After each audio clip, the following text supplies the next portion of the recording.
নমস্কার বন্ধুরা, কেমন আছেন সবাই? আশা করছি ভালো আছেন। আজ মকর সংক্রান্তি। আজকের দিনে নিয়ম মাফিক ঘরে কিছু না কিছু বানাতে লাগে, তাই নিয়ম রক্ষার্থে সামান্য পরিমাণে বিউলির ডাল নিয়ে আমি রসবড়া বানিয়েছি। আমি এখানে 100 গ্রাম মতো বিউলির ডাল, গোটা বিউলির ডাল জল দিয়ে ভালো করে ধুয়ে তারপর 2 কাপ মতন জলে 2 ঘন্টা ভিজিয়ে রেখেছিলাম।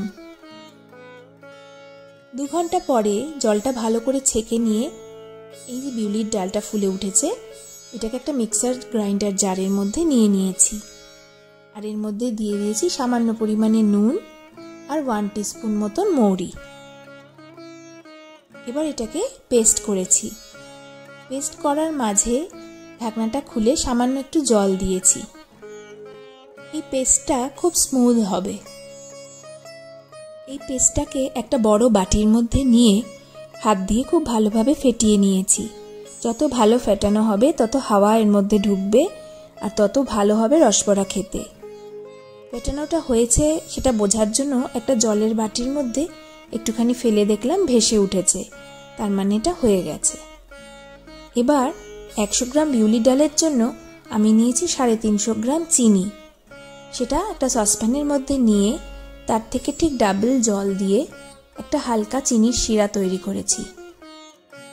চিনির শিরাটার মধ্যে 1 টেবিল স্পুন মতো লেবুর রস যোগ করেছি, যাতে শিরাটা ঘোলা না হয়ে যায়। এবার একটা কড়াইয়ের মধ্যে একটু বেশি পরিমাণ সাদা তেল নিয়ে ওই যে বিউলির ডালের পেস্টটা তৈরি করে রেখেছিলাম সেটা হাতে করে ছোট্ট ছোট্ট করে বড়ির মতন ছেড়ে দিয়েছি তেলের মধ্যে। আঁচটা এই সময় কমে রেখেছি, না হলে ভেতরগুলো কাঁচা রয়ে যাবে।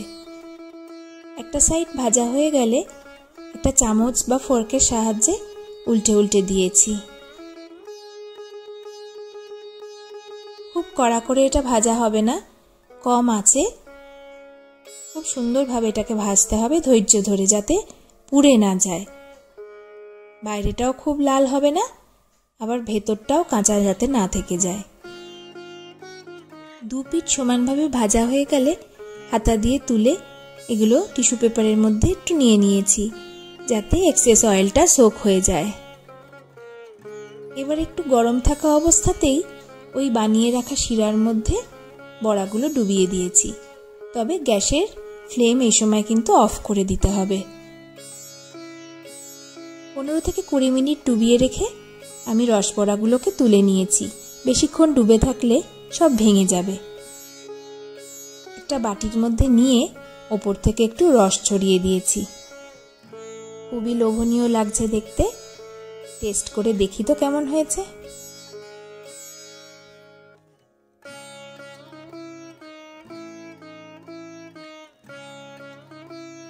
নিজে বানিয়ে নিজেই দেখাচ্ছি মুখের এক্সপ্রেশন কতটা ভালো হয়েছে খেতে। আমি যেভাবে দেখালাম এইভাবে বানালে খুবই সফট হবে। আর চিনির শিরাটা পাতলা করে না করলে কিন্তু রস ভেতরে যাবে না। এই দুটো জিনিস মাথায় রাখলেই দারুণ হবে রসবড়া খেতে। আজ আসি। মকর সংক্রান্তির শুভেচ্ছা সবাইকে জানালাম। ভালো থাকবেন। নমস্কার।